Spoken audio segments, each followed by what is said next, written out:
इस सर्किट में हमारे पास पैरेलल में जुड़े अलग अलग वैल्यूज के 3 रेजिस्टर्स हैं। हम क्यों कहते हैं कि वो पैरेलल में जुड़े हैं?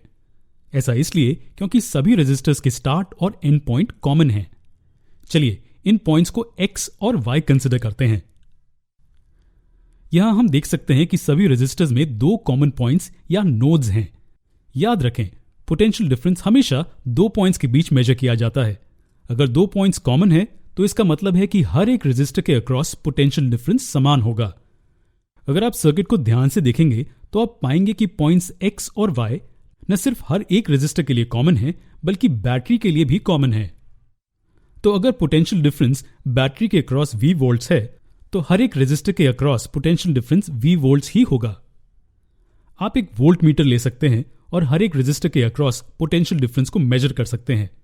आप देखेंगे कि अगर बैटरी में 5 वोल्ट्स का पोटेंशियल डिफरेंस है तो हर एक रेजिस्टर के अक्रॉस पोटेंशियल डिफरेंस 5 वोल्ट्स ही होगा। और हर एक रेजिस्टर के अक्रॉस करंट क्या होगा? चलिए सर्किट में फ्लो होने वाले करंट को I कंसिडर करते हैं। तो ब्रांच R1 में फ्लो होने वाला करंट कितना होगा? चलिए उस ब्रांच में एमीटर को कनेक्ट करके पता करते हैं। हम की से प्लग को निकालकर एमीटर को R1 रेजिस्टर के साथ सीरीज में जोड़ देते हैं। एमीटर की रीडिंग I1 एम्पियर्स पर रखते हैं। इसी तरह हम दूसरी और तीसरी ब्रांचेस में फ्लो होने वाले करंट I2 और I3 को मेजर करते हैं।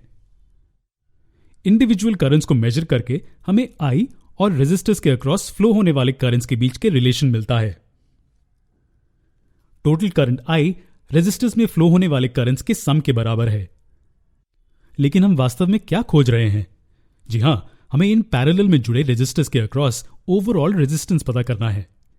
चलिए ओवरऑल रेजिस्टेंस को Rp कंसिडर करते हैं।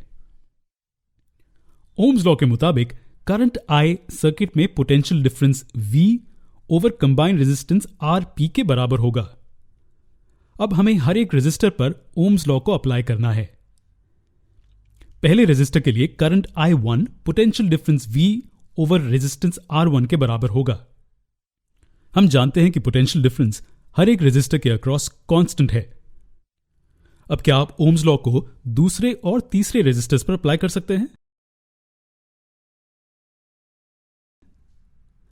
आपको ये 2 इक्वेशंस मिले होंगे। हमने यहां कुछ स्पेशल नहीं किया है। पहले हमने ओम्स लॉ को पूरे सर्किट में अप्लाई किया और फिर हर एक रेजिस्टर पर अप्लाई किया। अब हमें I1, I2 और I3 के वैल्यूज को पहले इक्वेशन में सब्स्टिट्यूट करने पर यह मिलेगा।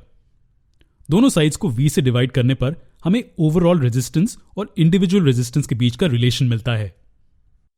यह एक बहुत ही महत्वपूर्ण रिलेशन है। हम इसे कैसे समझ सकते हैं? जब रेजिस्टर्स पैरेलल में जुड़े होते हैं तो इक्विवेलेंट रेजिस्टेंस का रेसिप्रोकल इंडिविजुअल रेजिस्टेंस के रेसिप्रोकल के सम के बराबर होता है।